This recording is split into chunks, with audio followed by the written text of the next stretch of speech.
Nós vamos ler apenas alguns versos de onde nós paramos, para tentarmos concluir Hebreus capítulo 11. Já estamos estudando aí algumas semanas esse texto tão rico.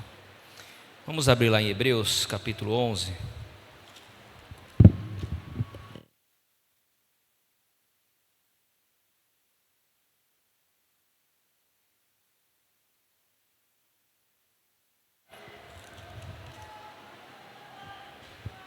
Qual é a definição de fé que Hebreus nos traz aí logo no início do capítulo?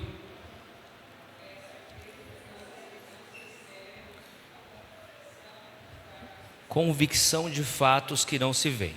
E aí ele vem tratando a respeito de exemplos de fé, né? Exemplos de homens e mulheres que tiveram uma fé notória ao Senhor, distinta, e que foram tremendamente usados por Deus para abençoar a nação de Israel, para abençoar a vida de outras pessoas, né? E prodígios e milagres e sinais. Ele começa cronologicamente partindo, né, de alguns patriarcas, vai lá, fala de Abel, fala de Enoque, fala de Abraão, fala de Moisés, e vai transitando na história do povo de Israel, mostrando exemplos vivos de fé e como Deus usou essa fé para abençoar o seu próprio povo, homens e mulheres. Agora nós vamos ler a partir do verso 30 até o final. Nós vamos dar continuidade a partir daí. Já falamos um pouquinho dos personagens desse trecho, de Raabe, a meretriz, também de alguns juízes que Deus levantou. Então, Hebreus 11, do 30 ao 40, diz assim: Pela fé ruíram as muralhas de Jericó, depois de rodeadas por 7 dias. Pela fé, Raabe, a meretriz, não foi destruída com os desobedientes, porque acolheu com paz aos espias. E que direi mais? Certamente me faltará o tempo necessário para referir o que há a respeito de Gideão, de Baraque, de Sansão, de Jefté, de Davi, de Samuel e dos profetas, os quais, por meio da fé, subjugaram reinos, praticaram a justiça, obtiveram promessas, fecharam a boca de leões, extinguiram a violência do fogo, escaparam ao fio da espada, da fraqueza tiraram força, fizeram-se poderosos em guerra, puseram em fuga exércitos de estrangeiros. Mulheres receberam pela ressurreição os seus mortos, alguns foram torturados, não aceitando seu resgate para obterem superior ressurreição. Outros, por sua vez, passaram pela prova de escárnios e açoites, sim, até de algemas e prisões. Foram apedrejados, provados, cerrados pelo meio, mortos a fio de espada, andaram peregrinos vestidos de peles de ovelhas, de cabras, necessitados, afligidos, maltratados. Homens dos quais o mundo não era digno, errantes pelos desertos, pelos montes, pelas covas, pelos antros da terra.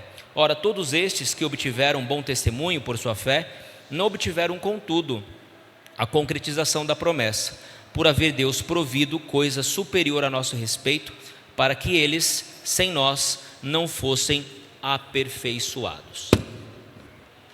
Então, nos momentos finais aqui, ele vai mencionar, né, a prostituta Raabe, a meretriz, que só de ouvir falar a respeito do que Deus havia feito por meio do povo, para o povo, de como ele abriu o Mar Vermelho, de como ele subjugou reis, ela já tomou essa fé em seu coração e reconheceu o Deus de Israel como o verdadeiro Deus. E essa prostituta está na genealogia de Cristo, está lá na genealogia de Cristo, e aqui ela é nomeada como uma heroína da fé, alguém que se dispôs, que depositou a sua fé em Deus, e por isso o seu nome é lembrado aqui no versículo 31.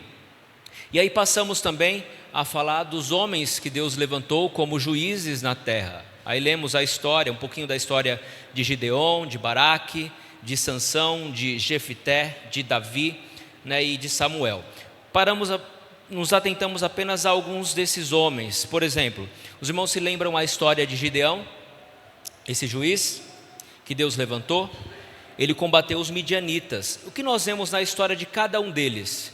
Gideão estava convicto para ir enfrentar os midianitas? Não, ele pediu vários sinais para Deus. Senhor, me mostre. E antes de Deus entregar, Deus falou para ele: desce, você vai ouvir a respeito de um sonho, e esse sonho vai te fortalecer e vai te dar coragem para você enfrentar.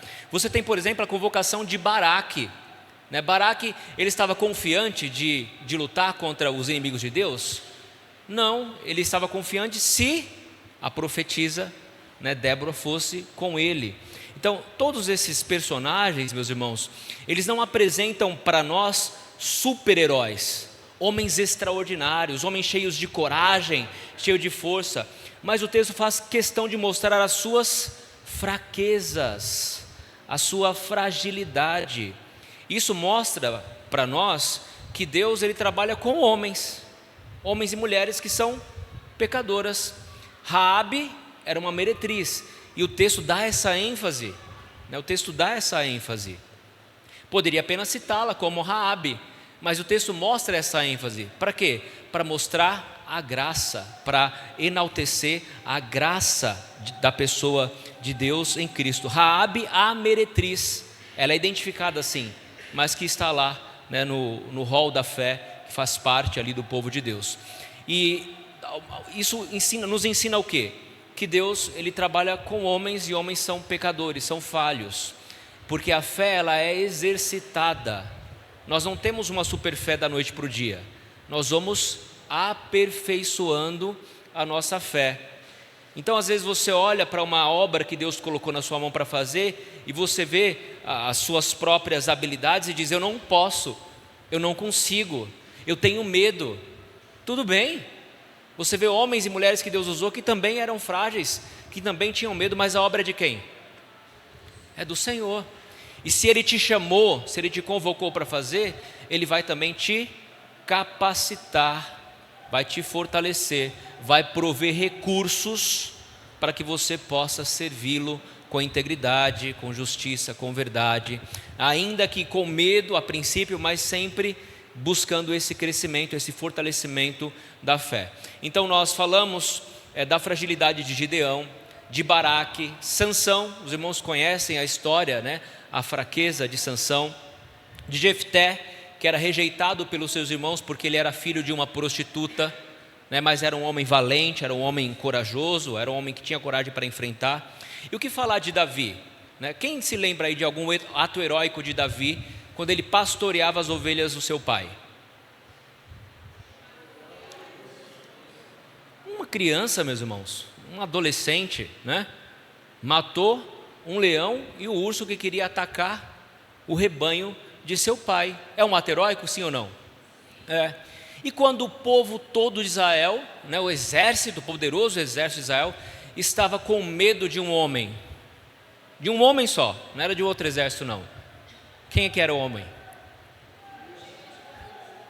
Era grande, mas não era dois. E o povo estava com medo. Aí chega lá um pirralho no meio do exército, foi levar lá comida para os seus irmãos. Quem que é esse incircunciso que está desafiando o exército do Deus vivo? Quem que é esse? Era um menino de coragem, sim ou não? Era um menino de coragem, porque ele não está. Davi, ele tinha essa percepção, essa cosmovisão de que não é pelas suas habilidades, pela sua força, mas ele não estava desafiando qualquer pessoa, ele estava desafiando o Deus de Israel. Então a confiança de Davi estava no Senhor, o Senhor dos exércitos. Quem é esse incircunciso que ousa desafiar, o Deus vivo? Quem é este? E aí os seus irmãos ficam bravos com ele. Vai cuidar, com quem você deixou aquelas poucas ovelhas do rebanho do nosso pai? Vai cuidar, vai fazer o seu trabalho, deixa a guerra para os homens, tipo assim, deixa a guerra para os homens. E Davi fica incomodado com aquilo, e ninguém queria enfrentar o gigante. Aí ele chegou para o rei e disse: eu vou enfrentar. O rei olhou uma criança, não tinha ninguém para enfrentar, olhou para Davi e falou: então vai, meu filho, só tem você mesmo, que Deus te ajude. Pega aqui essa armadura. Davi foi vestir a armadura, o que aconteceu? Não conseguia andar com a armadura, ele não tinha costume de andar com armadura, né? E aí ele vai sem armadura mesmo, passa lá no ribeiro de água, pega 5 pedrinhas lisas e vai enfrentar um gigante. Quando o gigante olha para o seu desafiante, né? O que ele fala? Eu sou, por acaso, algum cachorro para você vir me enfrentar com paus e pedras na mão, né? Quem que você pensa que eu sou? Sou algum cachorro? Aí Davi responde o que? Olha, você vem me enfrentar, né, como um guerreiro, mas eu vou enfrentá-lo em nome do Senhor dos Exércitos. Isso é fé, irmãos. Por isso que Davi está aqui também, né, como um herói da fé. E aí vocês sabem o desfecho, né, dessa história e como Deus usou, e Davi também é citado aqui como um homem valente, um homem que pela fé, né, fez coisas grandiosas. O profeta Samuel era uma espécie de profeta, foi uma espécie de juiz, porque ele estava nessa transição, né, do tempo dos juízes para a monarquia de Israel. Então ele foi uma espécie também de sacerdote, porque serviu ali, né, com o sacerdote também. Então ele desempenhou alguns papéis importantes, inclusive o de ungir o novo rei, que Deus havia escolhido segundo o seu coração, que era o rei Davi. Então também é um homem que é colocado aqui como um herói da fé. Mas o texto continua. Aqui nós estamos vendo homens que fizeram coisas grandiosas, prodígios, né, que por meio da fé, olha o que eles fizeram: subjugaram reinos, praticaram a justiça, obtiveram promessas, fecharam a boca de leões. Quem que fechou a boca de leão aqui? Se lembram de alguém? Daniel capítulo 6, versículo 22. Alguém nos ajude aí com o texto, irmãos, rápido. Nós precisamos terminar Hebreus 11 hoje. Daniel 6, 22.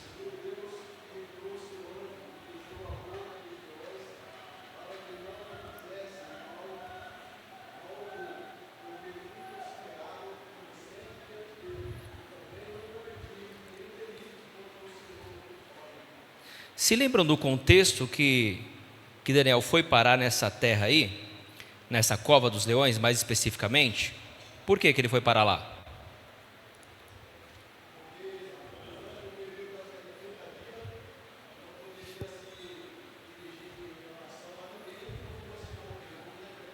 Ele foi parar lá porque ele era um homem de oração. Porque ele era um homem de oração, né? E eles viam ali Daniel se destacando, né, entre os governadores, e ficaram incomodados com aquilo. Por quê? Porque Daniel, ele orava. Qual era o costume de Daniel?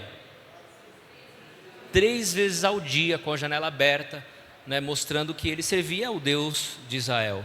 Então ele tinha esse hábito. E aí eles, incomodados com aquilo, falaram: não, a gente precisa eliminar esse homem, né? Vamos fazer o rei assinar um decreto que não se pode revogar. E aí já tinha passado do Império Babilônico para o Persa, o Medo-Persa. E aí eles fizeram o rei assinar esse decreto. E esse decreto dizia que no prazo de 30 dias ninguém podia fazer nenhuma petição a nenhum outro Deus a não ser ao rei. Daniel, por causa desse decreto, parou de orar? Não, por isso ele foi parar na cova dos leões. O próprio rei queria que Daniel fosse para a cova dos leões. Ele estava angustiado com aquilo. O seu melhor governador, né, era um sátrapa ali, era um dos príncipes ali do rei que conduzia os seus negócios. Ele não queria, mas Daniel foi lançado na cova dos leões. Mas Deus, como nós lemos aí, fechou a boca dos leões. E a história de Daniel também é citada indiretamente aqui, né? Ele não cita o nome de Daniel, mas ela é citada aqui também. Extinguiram a violência do fogo. Se lembra de alguém nesse contexto? No próprio contexto de Daniel, que extinguiu a violência do fogo? Sadraque, Mesaque e Abidnego. Esses 3 jovens foram levados cativos para a Babilônia juntamente com Daniel. E qual foi o contexto lá? Abram lá em Daniel capítulo 3, versículos 20 a 25.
Olha só que interessante, né, como Deus libertou.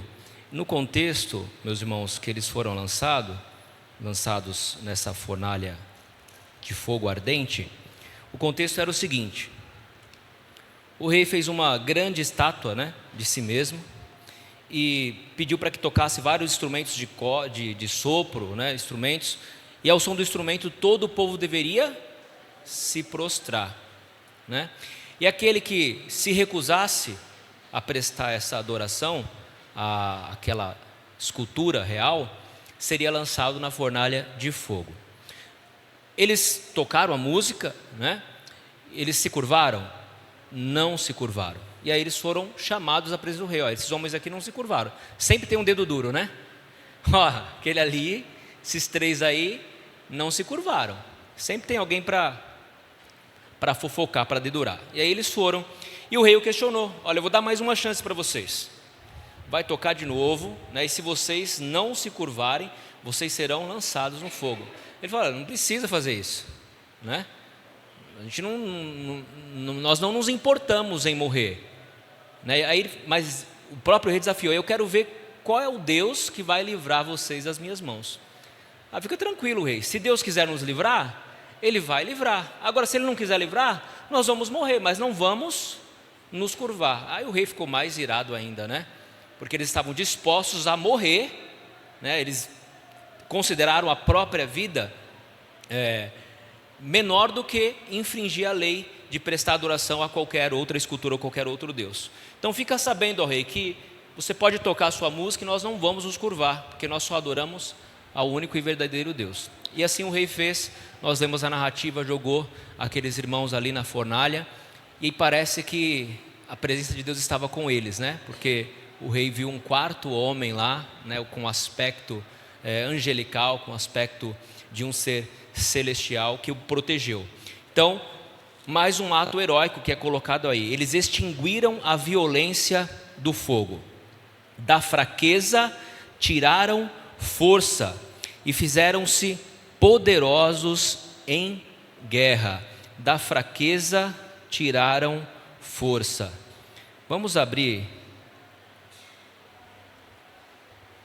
lá em 2 Coríntios capítulo 12, versículos de 7 a 10. Da fraqueza tiraram força.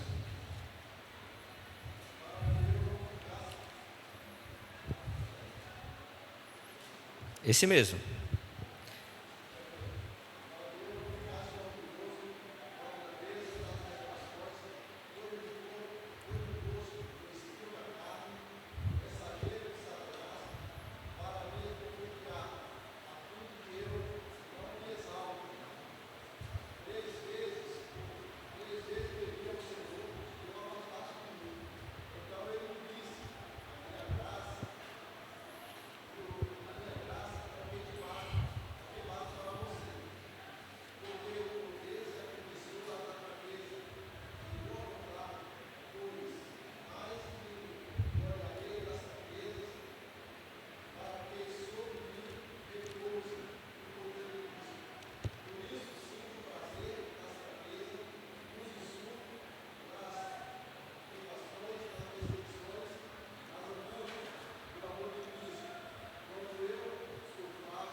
Olha que interessante esse texto, né? Hebreus fala que da fraqueza eles tiraram força.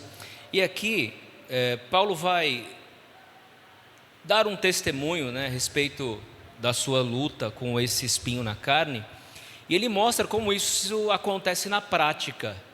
Da fraqueza suscitaste força. Ele diz: olha, me foi colocado esse espinho na carne, não sabemos o que é, um mensageiro de Satanás. O objetivo é para que eu não me glorie, não me engrandeça, né? Não me sinta exaltado por causa das manifestações e da revelação que vi da parte do Senhor. Mas aquilo o afligia de tal maneira que ele pediu a Deus que tirasse. Quantas vezes ele pediu a Deus? 3 vezes. Senhor, tira esse espinho. Senhor, me livra desse sofrimento. Senhor, me ajude nessa luta. O que Deus falou para ele? Deus atendeu o pedido de Paulo? Não. Deus falou: a minha graça te basta. A minha graça te basta. Já pararam para pensar que às vezes Deus usa o sofrimento para mostrar que nós dependemos totalmente dEle? Que Deus usa as fraquezas das nossas vidas para que possamos reconhecer a sua grandeza e o seu poder? Já pararam para pensar que nada que acontece na nossa vida é sem um fundamento, sem um propósito? Que tudo tem um objetivo? Até mesmo as coisas difíceis que enfrentamos, as lutas que passamos, elas têm um fim proveitoso. E quando estivermos passando por luta, e o crente ele precisa aprender a viver dessa maneira, nós não devemos reclamar, não devemos ficar praguejando, ficar se lamentando da nossa condição, mas antes pedir ao Senhor: Senhor, me ensine através do sofrimento, me ajude a entender os seus planos e propósitos para a minha vida. E por quê? Porque o poder se aperfeiçoa na fraqueza. Quando estamos mais frágeis, mais vulneráveis, nós nos aproximamos mais de Deus, passamos a depender mais do Senhor. Então o poder se aperfeiçoa na fraqueza. Quando Paulo entendeu isso, ele entendeu que a graça do Senhor bastava para ele. Aí olha só a disposição, ele não ficou mais pedindo: Senhor, tira de mim o sofrimento, tira de mim o espinho. Quando ele entendeu esse objetivo da fraqueza, do sofrimento, ele disse: de boa vontade, pois, me gloriarei nas fraquezas. De boa vontade. Alguém que está com uma condição: Senhor, eu aceito o espinho na carne, eu aceito o sofrimento, eu aceito isso de boa vontade, não como alguém que fica lamentando, reclamando. Já viu crente reclamão, gente? Não é a pessoa que só sabe reclamar. Você pergunta: como é que você está? Senta, chora com a pessoa, né? Porque é só lamentação. Traz o muro das lamentações para cá, porque é só lamentação. Mas é porque não aprenderam esse princípio que Paulo está nos ensinando aqui. De boa vontade eu me gloriarei, eu vou me alegrar nas fraquezas, para que sobre mim repouse o poder de Cristo. Olha só o que ele fala: pelo que sinto prazer nas fraquezas, nas injúrias, nas necessidades, nas perseguições, nas angústias por amor de Cristo. E aí ele termina com essa máxima, por que todo esse sofrimento? Por causa do amor de Cristo. Ele termina com essa verdade, essa máxima, esse axioma aqui: porque quando sou fraco, aí então é que sou forte. Ser crente é difícil, né, gente? Olha como ele inverte os valores desse mundo. Quando você está fraco, passando por dificuldade, sofrimento, meu irmão, creia, quando você está fraco, aí então é que você vai experimentar o poder de Deus. E ao experimentar o poder de Deus no amor de Cristo, você se torna um crente mais forte. Quando sou fraco, aí então é que sou. Quando estou fraco, aí então é que sou forte. Então, Paulo vai nos ensinar isso, né? E ele vai ensinar contando, testemunhando a respeito de algo que Deus fez na sua vida para manifestar o poder dele na vida de Paulo. Da fraqueza tiraram força, fizeram-se poderosos em guerra e puseram em fuga exército de estrangeiros. Olha o versículo 35. Mulheres receberam pela ressurreição os seus mortos. Mulheres receberam pela ressurreição os seus mortos. Primeiro livro de Reis, capítulo 17, versículos 17 a 24. Primeiro livro de Reis.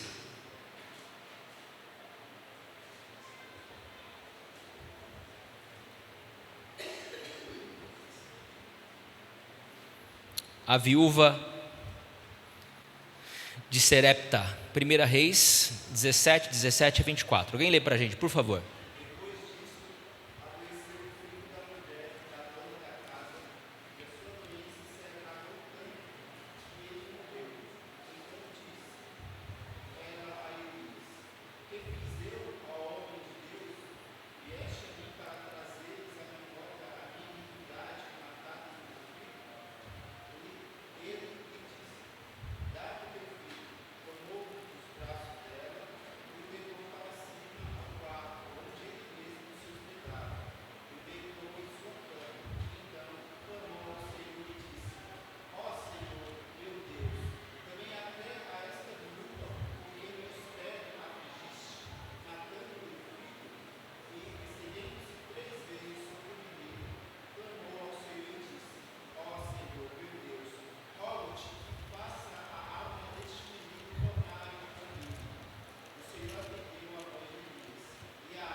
É interessante como a história do profeta Elias e Eliseu, elas parece que se repetem, né? E se mostram assim muito paralelas uma à outra.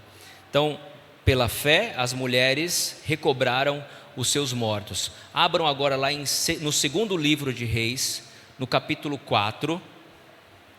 Alguém lê para a gente os versos 25 a 37.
Olha só, por meio da fé, as mulheres recobraram, né, a ressurreição dos seus mortos. Até aqui nós vemos atos heróicos, homens que se levantaram em nome de Deus, que lutaram, que, né, despojaram exércitos, que destruíram os inimigos do Senhor. Mas ele vai começar a falar que o próprio sofrimento também é um ato de fé. O próprio sofrer pela causa de Deus também é um ato de fé. Olha só, na segunda parte do versículo 35. Alguns foram torturados, não aceitando o seu resgate para obterem superior ressurreição. Outros, por sua vez, passaram pela prova de escárnios e açoites, sim, até de algemas e prisões. Foram apedrejados, provados, cerrados pelo meio, mortos a fio de espada, andaram peregrinos, vestidos de peles de ovelhas, de cabras, necessitados, afligidos, maltratados, homens dos quais o mundo não era digno, errantes pelos desertos, pelos montes, pelas covas, pelos antros da terra. Aqui, o autor aos Hebreus vai falar que sofrer pela causa de Deus também é um ato de fé. E hoje, meus irmãos, no meio evangélico de forma geral, há uma dificuldade de entender isso. Há uma dificuldade por causa de um desvio doutrinário da fé cristã. Qual é a teologia que inverte essa realidade bíblica aqui? Que tem feito isso aí na maioria das igrejas emergentes. Qual que é o nome dessa teologia? Coach, teologia da prosperidade. Qual que é o modelo de pregação coach? O que é a máxima que eles falam? Deus te criou para ser o centro, para brilhar, para ser luz, né? Deus te criou para ser glorificado. Ele ri porque ele gostava dessas pregações. Se converteu agora.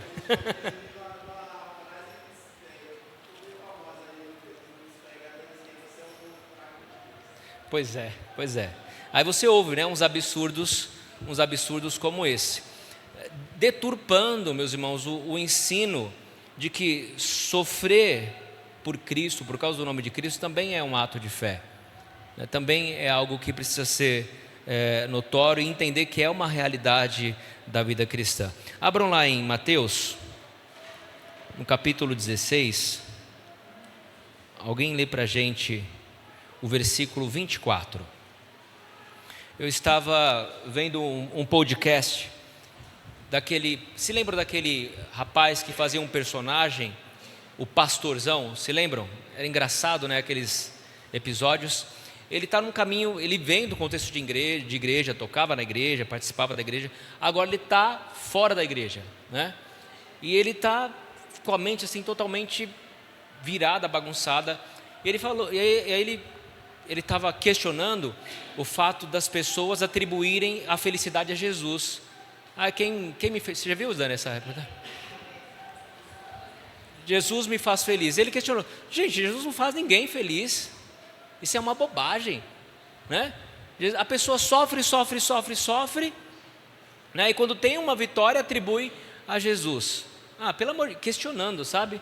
Eu rompi com esses, ele fala, eu rompi com esses valores, eu comecei a questionar esses valores da igreja. Por que Jesus te faz feliz? Ele começa a questionar, né? E o outro autor comentando vai falar, porque Jesus nos salvou, nos deu a vida eterna, nos redimiu, né? Mas você passa uma vida de sofrimento, né? E quando você recebe alguma bênção, foi Jesus que deu, pelo amor de Deus. Então ele começa a questionar, né? Exato, é isso. Mas eu não pedi para ser salvo, né? Jesus morreu, mas eu não pedi. Eu não quero que você morra por mim, né? Eu não quero ser um devedor eterno dessa graça, né? Então você vê assim, o caminho da apostasia, ele é muito cruel, né? Ele é muito difícil, porque alguém que seguia os princípios, que conhecia a lei, depois quando sai, gente, ele se torna realmente oposto. Ele vai lutar contra, né? Ele vai agir contra. Então ele vai questionando, né, alguns princípios e valores da vida cristã. Muito triste. Então entender, né, para ele que o sofrimento faz parte da vida cristã, para ele é um absurdo, né? É um absurdo. E entender que a pessoa se torna um devedor de Cristo, como se fosse servi-lo por obrigação, porque Jesus escolheu salvá-lo, né? Então ele começa a questionar esses valores.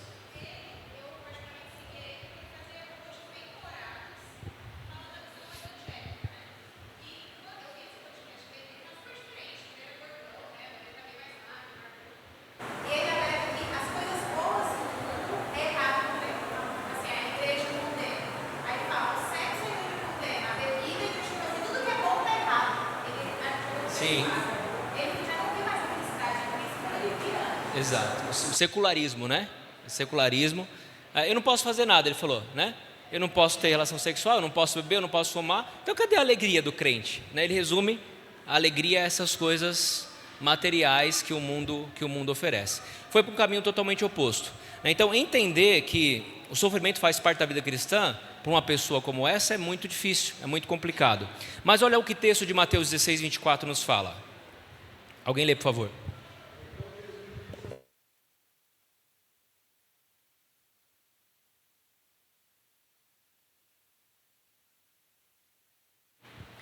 Quer seguir a Cristo? Quero. Primeiro você tem que negar o seu eu. É dizer que você não vai mais viver para si mesmo. Negar as suas vontades, os seus desejos, né? E seguir a Cristo implica em tomar a cruz. Cruz é sinônimo de quê, irmãos? De luta, de sofrimento. Então, quem quiser vir após mim, negue a si mesmo, tome a sua cruz e aí então siga-me, né? E você vê, né, esses homens e mulheres que foram torturados, mortos, cerrados ao meio, passaram pelo fio da espada, sofreram escarnos, açoites. Se você vê o livro de Atos, né, quantas vezes Paulo sofreu açoites, foi preso, né, e outros homens de Deus foram mortos. Tiago, né, o primeiro discípulo a ser assassinado. Todos esses sofreram o que sofreram, e aqui o autor coloca também como atos de fé. Atos de fé, sofrer por amor a Cristo. E o sofrimento, irmãos, faz parte da vida cristã.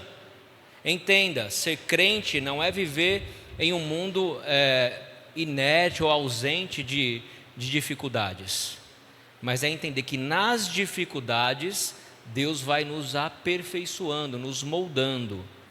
E quando nós passarmos por dificuldades, entendendo que isso faz parte da vida cristã, devemos glorificar o nome de Deus. Abram lá em Filipenses capítulo 1, versículo 29. Filipenses 1, 29.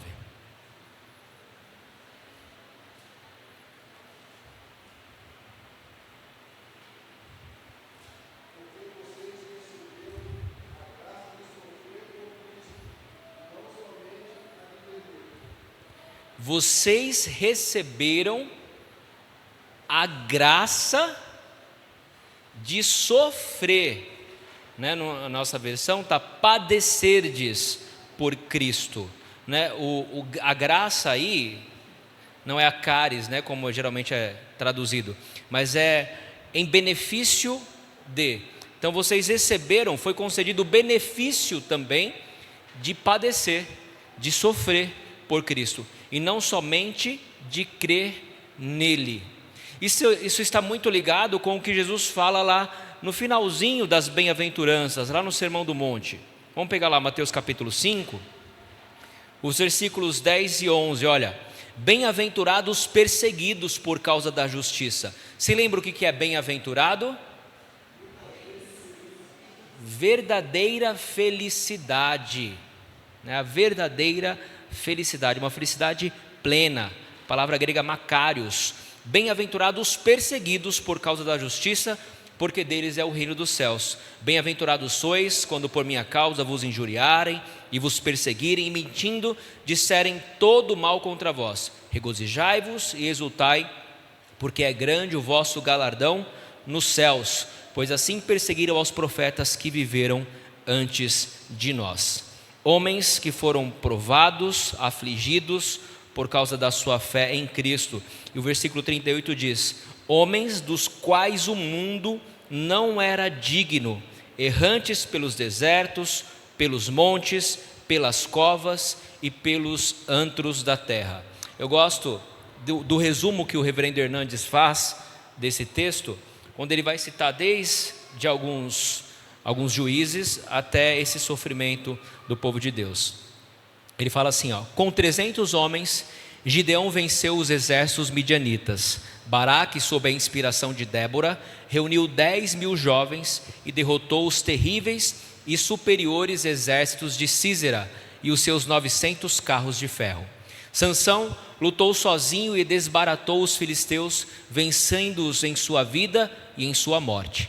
Jefité, filho ilegítimo, odiado pelos seus irmãos, escorraçado de casa, deserdado, pela fé se tornou um valente e libertou o seu povo das mãos dos amonitas. Davi venceu um urso, um leão, um gigante e exércitos inimigos. Samuel foi fiel a Deus no meio de uma geração que caminhava galopantemente para a apostasia. Daniel viu Deus fechando a boca dos leões. Mesaque, Sadraque e Abidnego viram Deus extinguindo a violência do fogo. Elias escapou da ameaça de morte pelas mãos ímpias de Jezabel. Ezequias, da fraqueza, tirou forças, vencendo o poderoso exército de Rabsaqué.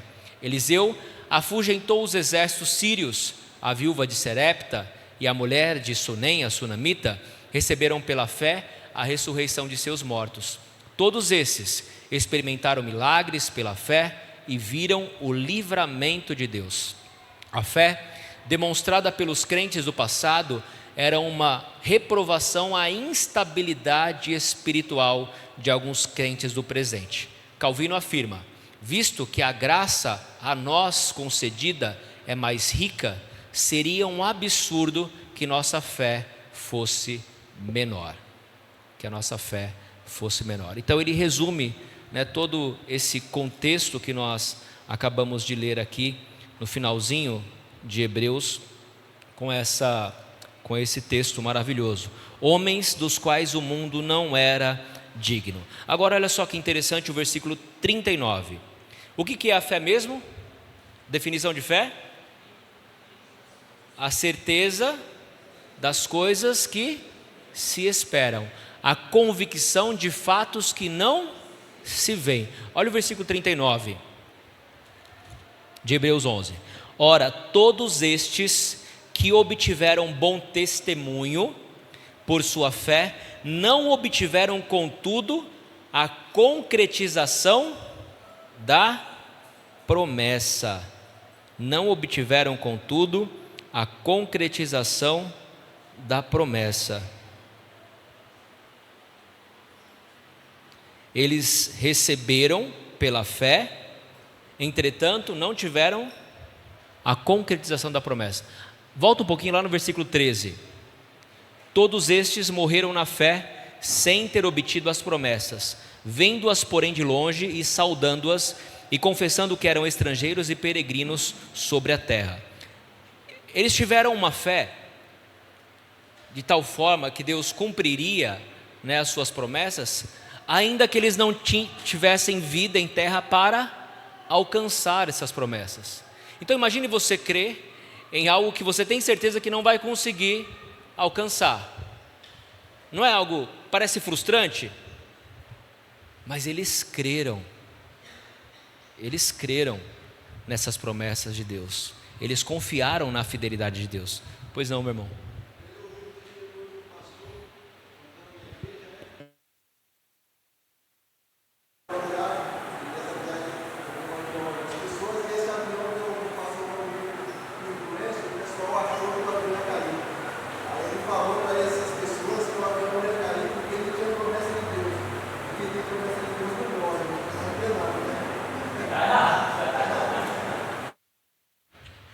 E o avião caiu ou não?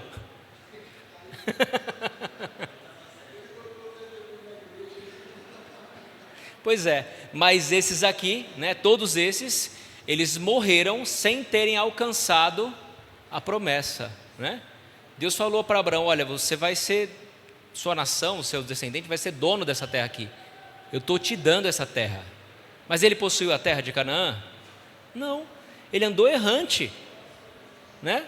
Como nômade naquela terra, sem ter, contudo, alcançado a promessa. E todos esses que são citados aí, né, o autor resume, eles também não alcançaram, né, a promessa. Eles tiveram bom testemunho por sua fé, não obtiveram, contudo, a concretização da promessa. Aí o porquê disso? Versículo 40. Por haver Deus provido coisa superior a nosso respeito, para que eles, sem nós, não fossem aperfeiçoados. E aí ele vai transcender ao objetivo para o qual o ser humano foi criado, né? Você foi criado, irmãos e irmãs, para viverem a eternidade com Cristo. E às vezes o nosso problema, esse é um problema desse homem aí que deu esse testemunho, é que nós reduzimos, e essa visão é uma visão reducionista, reduzimos as promessas de Deus apenas a esse plano terreno. Deus prometeu que eu vou ser um profissional bem sucedido. Aí você fica lutando a vida inteira, dando cabeçada, e não consegue, né, fazer a coisa. Porque na sua mente você acha que Deus te deu essa promessa. E às vezes nós limitamos ou reduzimos as promessas de Deus apenas a aquilo que nós conseguimos apalpar, né, ver, tocar, as questões materiais. Mas Deus te criou para muito mais do que isso, né? A nossa vida, meus irmãos, não se resume aos 80, 90, 100 anos que passamos aqui na terra. Deus tem um plano muito maior do que esse, né? Deus tem um plano muito maior. Então nós temos que deixar de ver as promessas de Deus apenas limitadas ao nosso plano terreno. Nós devemos pensar nas coisas que são celestiais, nas coisas que são eternas. E aí o autor se inclui, né? Eles não obtiveram a promessa, de fato. Eles tiveram um bom testemunho, mas não tiveram a concretização da promessa, por haver Deus provido coisa superior a nosso respeito, para que eles, sem nós, não fossem aperfeiçoados. Para que eles, aqueles heróis, né, sem nós, não fossem aperfeiçoados. Ou seja, o que o autor está dizendo é que todos nós, né, nós aguardamos esse aperfeiçoamento que Deus um dia fará, né, na nossa vida. Quando Ele vai fazer isso? Quando nós nos tornaremos de fato perfeitos integralmente? Quando morrer? Na vinda de Cristo, né? Quando você morre, de fato você já vai desfrutar da presença, né, ainda mais visível e aparente de Cristo no céu. Mas você ainda está num estado que nós chamamos de estado intermediário. Você não está plenamente como homem, o seu espírito está com Deus, né? Mas você ainda não tem uma carne, você não tem um corpo, uma matéria, tal qual, né, Deus nos criou. Agora, quando Cristo voltar, aí sim, os mortos ressuscitarão primeiro, e nós, os vivos, né, os que aqui ficarmos, teremos o nosso corpo transformado, né, livre de corrupção, né, incorruptível, um corpo glorioso, e aí estaremos para sempre com o Senhor. Então, o que o autor aos Hebreus está mostrando, ele está pegando a nossa cabeça assim, ó, tirando da terra e fazendo você olhar para cima, né? Pare de pensar nas coisas terrenas, pare de reduzir as promessas de Deus apenas a esse plano, irmãos. Deus tem algo muito maior, promessas superiores, promessa de vida, né? Promessa de bênção, promessa de viver na eternidade com o Senhor, na presença dos seus irmãos, os salvos em Cristo.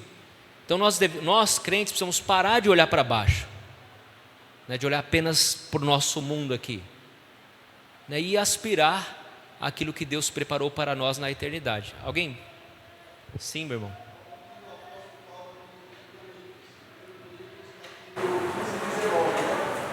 Se a nossa esperança em Cristo se limita apenas a esta vida, somos as pessoas mais infelizes. Se você ficar com a sua mente só olhando para baixo, né, só pensando nas promessas de Deus aqui na terra, você vai deixar de aspirar às coisas maiores que Ele preparou para nós. E se você resumir a sua vida apenas a este mundo, você vai se tornar o homem mais infeliz, né? O mais infeliz de todos os homens. A oferta voluntária do irmão aqui. Bolinha de... Sim, Alex.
Qual o efeito da droga na mente do ser humano?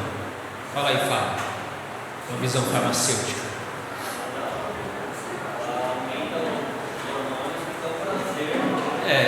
Neurotransmissores, né? Dopamina.